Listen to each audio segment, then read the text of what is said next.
बिस्मिल्लाहिर्रहमानिर्रहीम। अस्सलाम वालेकुम दोस्तों। इस्तकबाल रमज़ान हज़ूर अकरम सल्लल्लाहु अलैहि वसल्लम के अल्फाज में इस मुख्तसर सी वीडियो में इंशाअल्लाह ताला हम देखेंगे कि हज़ूर अकरम सल्लल्लाहु अलैहि वसल्लम ने रमज़ान के मुतालिक क्या इरशादात फरमाए हैं।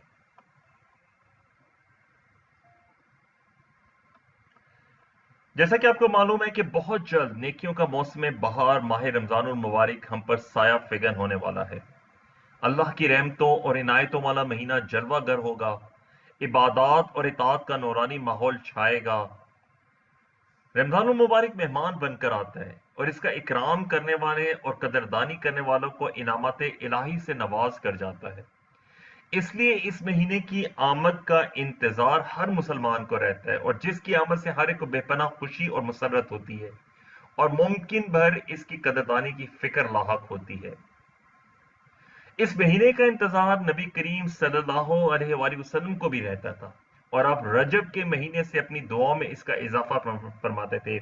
आप सल्लल्लाहु अलैहि वसल्लम ने उम्मत को दुआ सिखाई है, अल्लाहुम्मा बारिक लना फी रजब व शाबान व बल्लिगना रमजाना, यानी ए अल्लाह हमारे लिए रजब और शबान में बरकत अदा फरमा और रमजान के महीने तक हमें पहुंचा। अल्लाहुम्मा बल्लिगना रमजाना। अब ये भी दुआ फरमाते थे, ए अल्लाह मुझे रमजान के लिए और रमजान को मेरे लिए सही सालिम रखिए और रमजान को मेरे लिए सलामती के साथ कबूलियत का जरिया बना दीजिए।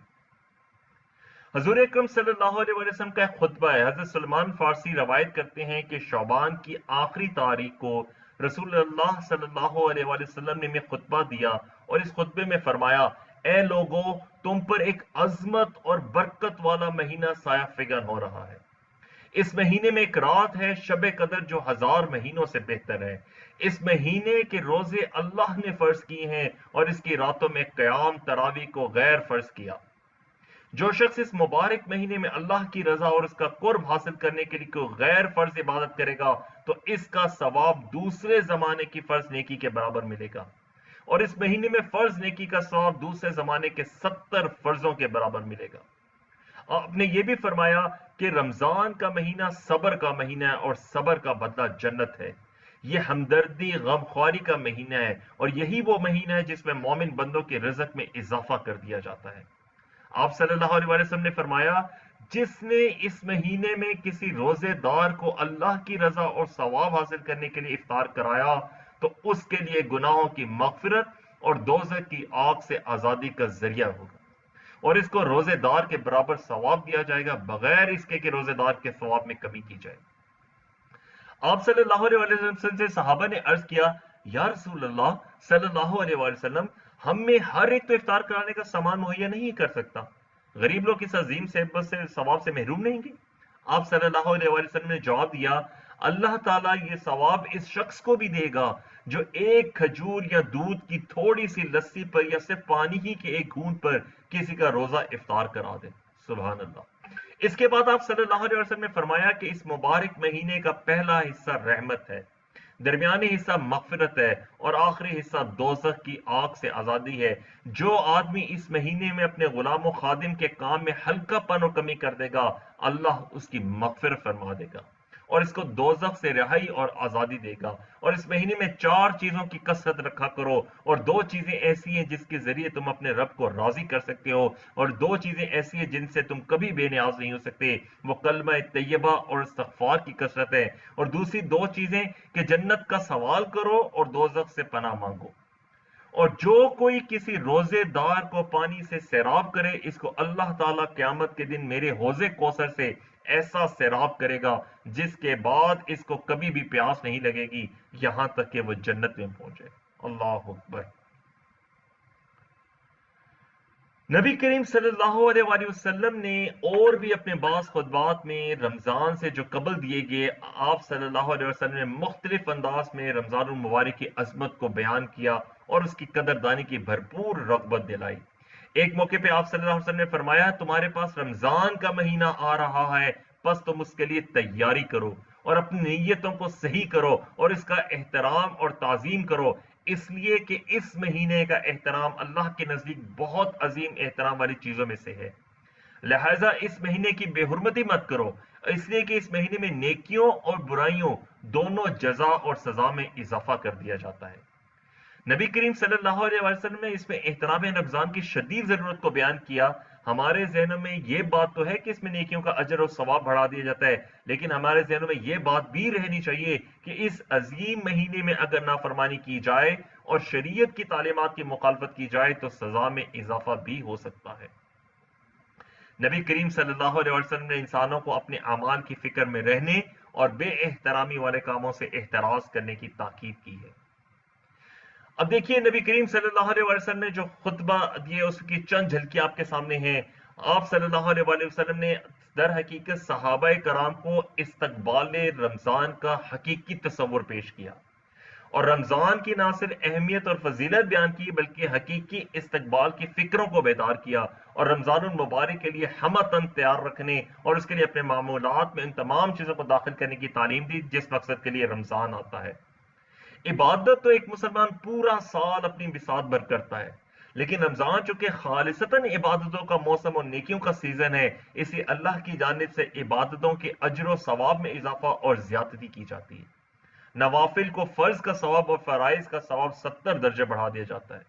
اس کو بیان کیا اور ایمان والوں کے ذہن و دل میں یہ بات بٹھا دی کہ رمضان المبارک کے استقبال کے لیے اپنے آپ کو عبادت کے لیے فارغ کرنا اور اطاعت میں سرگرداں ہو جانا کتنا ضروری ہے۔ آپ صلی اللہ علیہ وآلہ وسلم نے استقبال رمضان کے موقع میں حضرات صحابہ کرام کو فرمایا کہ رمضان ہمدردی اور غم خواری کا مہینہ ہے۔ بدنی عبادتوں کے لیے تیار ہونے کے ساتھ ساتھ اثار و ہمدردی کے خوابیدہ جذبات کو بھی بیدار کرنا اور انسانوں کی خیر خواہی والی صفات سے بھی آراستہ ہونے کی آپ نے تلقین فرمائی۔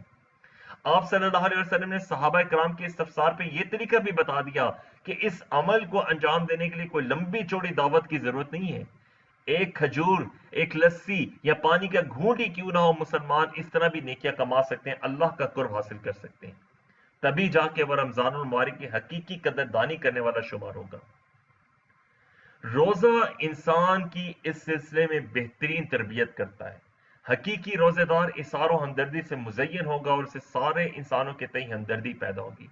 آپ صلی اللہ علیہ وسلم نے فرمایا کہ یہ مہینہ صبر کی تربیت کا ہے، کیونکہ اس میں روزے کی شکل میں مسلمان لمبے وقت کے لیے اپنے تقاضوں اور خواہشات کو قربان کرتا ہے اور رضائے الہی کے حصول کے لیے حلال و جائز چیزوں کو بھی ترک کر دیتا ہے۔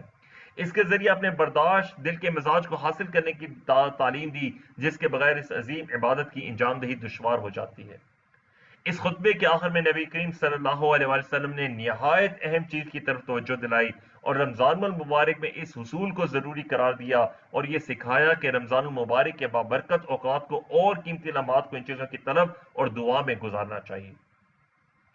آپ صلی اللہ علیہ وسلم نے فرمایا کہ اس ماہ مبارک میں دو چیزیں ایسی ہیں جن سے کوئی بندہ مستغنی نہیں ہو سکتا، ہر ایک اس کا حاجت مند اور طلبگار ہے۔ ان میں سے ایک جنت کی طلب اور جہنم سے پناہ کی دعائیں اور التجائیں ہیں۔ رمضان المبارک کے مبارک ماحول میں اس فکر میں رہنا ضروری ہے کہ کسی طرح رمضان انسان کو جنت تک پہنچا دے، جہنم سے محفوظ کر دے۔ اس کو خداوند قدروں سے مانگنا، خداوند تعالیٰ سے مانگنا اور حاصل کرنا ہے۔ اگر اس مبارک مہینے میں بھی انسان کے لیے جنت کا فیصلہ نہ ہو اور جہنم سے نجات کا اعلان نہ ہو تو بلا شبہ وہ سب سے بڑا شقی القسمت اور بد نصیب ہوگا۔ اللہم لا تجعلنا منہم، اللہم لا تجعلنا منہم۔ آپ صلی اللہ علیہ وسلم نے اس مہینے کو انسانوں کی مغفرت کا مہینہ قرار دیا ہے اور اس انسان کو بد نصیب قرار دیا کہ جو رمضان تو پائے اور اپنی مغفرت نہ کروا سکے۔ آپ نے رمضان کے آنے سے پہلے اس اہم ترین سعادت کے حصول کے لیے تیار ہو جانے کی ترغیب دلائی ہے، اور اس کے ساتھ آپ نے رمضان کے مبارک دن اور راتوں کو فضول گپ شپ، لایانی مشاغل، تضییع اوقات کے بجائے کرامت بنانے کا نسخہ دیتے ہوئے بتایا کہ اس مہینے میں کلمہ طیبہ اور استغفار کی کثرت کرنی چاہیے۔ اپنی زبان کو غیر ضروری باتوں سے بچاتے ہوئے ذکر اللہ کی کثرت میں تر رکھنے کا حکم دیا۔ اسی خطبے میں آپ نے رمضان کی حقیقت بھی بیان کر دی اور اللہ کی رحمت کی تقسیم کے انداز سے بھی آگاہ کر دیا کہ رمضان کا پہلا عشرہ رحمتوں کا ہے۔ انسان کو رحمت الہی کے حصول میں منہمک رہنا چاہیے۔ دوسرا عشرہ مغفرت کا ہے، اس میں مغفرت اور بخشش کی دعاؤں کا التزام رکھنا چاہیے۔ तीसरा अशरा जहन्नुम की आग से खुलासी और छुटकारा पाने का है। लिहाजा इन चीजों के पेश नजर रख के इबादतों की तैयारी करने और अपने जहन और दिल को तैयार करने के लिए आपने ये निहायत बलीग और अजीम खताब फरमा के साहब कराम को इस जानिब मतवज्जो किया। दोस्तों, जरूरत इस अमर की है कि इस रमजानुल मुबारक जिसके आने में तकरीबन 9 से 10 दिन बाकी हैं, हम जिस तरह हजूर अकरम सल्लल्लाहु अलैहि वसल्लम ने सहाबा को बताया और उनकी वसातत से उम्मत तक ये मैसेज पहुंचा कि इस्तकबाल रमजान की तैयारी कैसे की जाए, हम भी इस रमजान की तैयारी करना शुरू कर दें। हम लोग खुशकिस्मत हैं कि हम रमजान तक पहुंच रहे हैं। हजूर अकरम सल्लल्लाहु अलैहि वसल्लम ने हमें दुआ सिखाई है, अल्लाहुम्मा बल्लिगना रमजाना, ए अल्लाह हमें रमजान तक पहुंचा दे। खुशकिस्मत लोगों को रमजान मिलता है। आइए हम एक दुआ करें, एक कोशिश करें, एक वादा करें कि इस रमजान को हम पिछले रमजान की निस्बत अच्छे तरीके से मनाएंगे। इस रमजान में हम इबादत का एहतमाम करेंगे। इस रमजान में हम बुरी चीजों से बचेंगे इंशाअल्लाह ताला। रमजान सीरीज के लेक्चर्स का आगाज हो चुका है। इंशाअल्लाह ताला रोजाना की बुनियाद पे रमजान से मुतालिक एक लेक्चर अपलोड किया जाएगा। आपसे दरख्वास्त है कि अगर आपने अभी तक YouTube channel students of Quran Majeed को सब्सक्राइब नहीं किया है तो इस चैनल को सब्सक्राइब कीजिए ताकि आप तक अपडेट्स हासिल होती रहें। अगर आपको ये वीडियो पसंद आई है तो वीडियो को लाइक कीजिए, कमेंट कीजिए और अपने दोस्तों और फैमिलीज के साथ शेयर कीजिए। अल्लाह से दुआ है कि अल्लाह हमें इस रमजान से भरपूर इस्तिफादे की तौफीक दे। सुब्हानकल्लाहुम्मा व बिहम्दिका नशहदु अल्ला इलाहा इल्ला अंता नस्तगफिरुका व नतूबु इलैक। अस्सलामु अलैकुम व रहमतुल्लाहि व बरकातुहू।